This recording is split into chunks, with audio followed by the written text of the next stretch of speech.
All right, welcome back, and this is part two. We did a little walk around, a little history on the Alfa Romeo 115. This is an S4 version with the rare ZF automatic transmission, and now we're going to just take a little drive and see how it handles.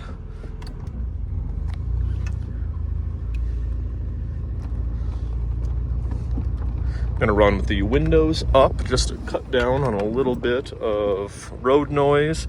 That way you have a little bit less wind, and hopefully you can hear that beautiful Alfa Romeo exhaust a little bit better.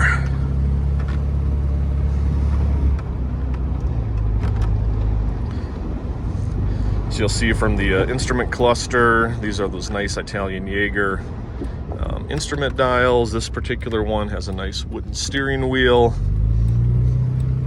You see the knee bolsters over here in the driver and passenger side. You'll notice those were put in for safety. This is a requirement that Traffic Association made them do, but you know, if you're a taller guy, maybe it might be a little tight. Hasn't really bothered me at all, but maybe something to just double check and make sure you fit before you buy one of these particular ones. I think it's all doable. It just might be kind of an awkward driving position. Beautiful fall day here in Wyoming. You see the Laramie mountain range, or Casper Mountain, in the background. We've got a lot of foliage just starting to pop down in the valley here. You know, really, from a cooling standpoint, these things should run relatively cool. They should not overheat. Otherwise, if you do, you've got an issue with your fan, or you've got a radiator that's maybe not functioning at 100%. I tend to run just a shade over that middle line, so you'll see the middle line's 175. You know, when you're driving hard or sitting in traffic or etc., you know, it'll pop up to that first line, no problem. You know, that's at about 195, 200, but if it starts getting into that second line or above, you know, suddenly you're at boiling point or more. They're really not designed for that, so I would just double check your maintenance, and there's probably something with your cooling system.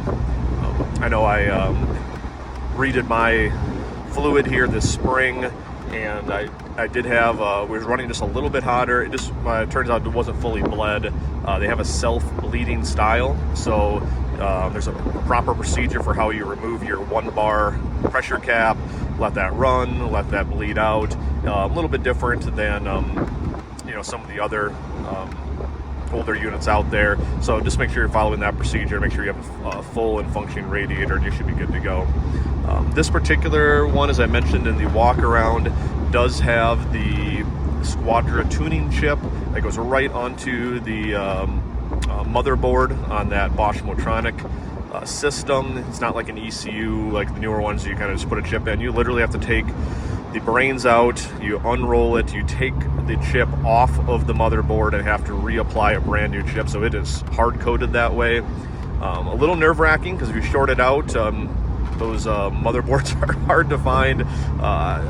eBay, $1,000 or more, I've seen them go for.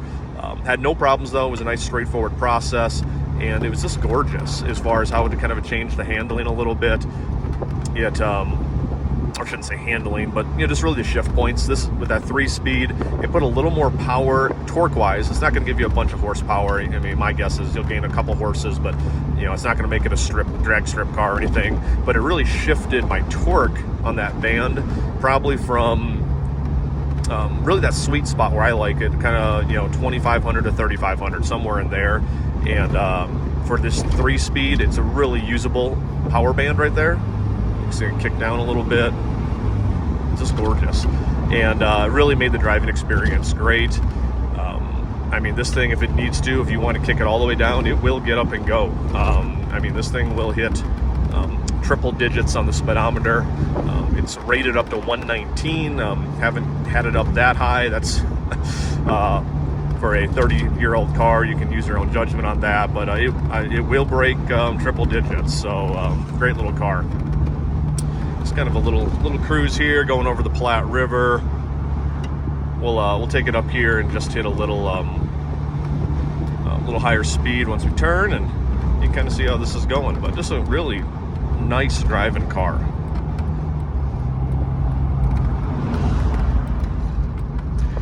You know, and for a older car, what I love about the Alfa is it really maintains a lot of that old world style with a lot of the more modern day functionality.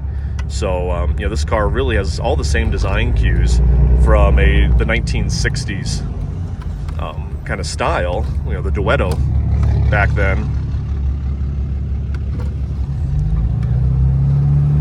with a kind of a more modern refresh on the bumpers, but with that fuel injection, the Bosch Motronic system.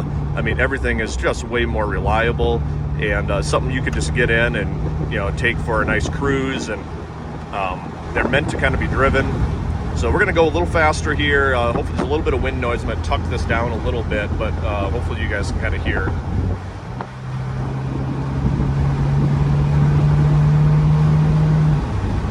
So you'll see, yeah, wonderful kick down. You know, that power's right there.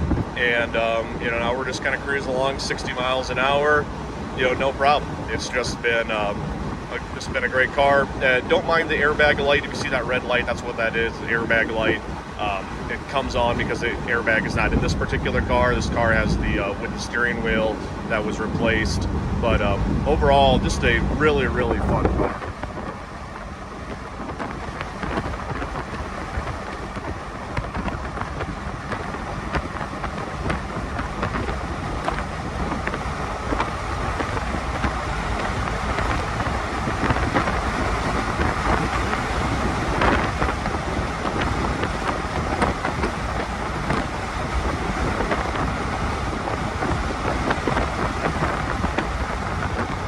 All right, and so there's a little driving video on this. Hope you guys enjoyed a little history on the Alfa Romeo.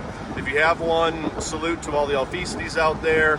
Enjoy it while the weather's nice. And if you're interested in getting one, highly recommend this 91 to 94 S4 variety. I really think it's the best of both worlds, old world styling with some modern technology in it. And I think, in my opinion at least, they're the ones that are probably positioned best to appreciate over time. And I couldn't be happier to have picked this one up last year. I kind of mentioned in my prior video, it was on a whim. I ended up buying it while I was in Chicago on a layover, flying out to a Vikings Buffalo Bills football game out in Buffalo.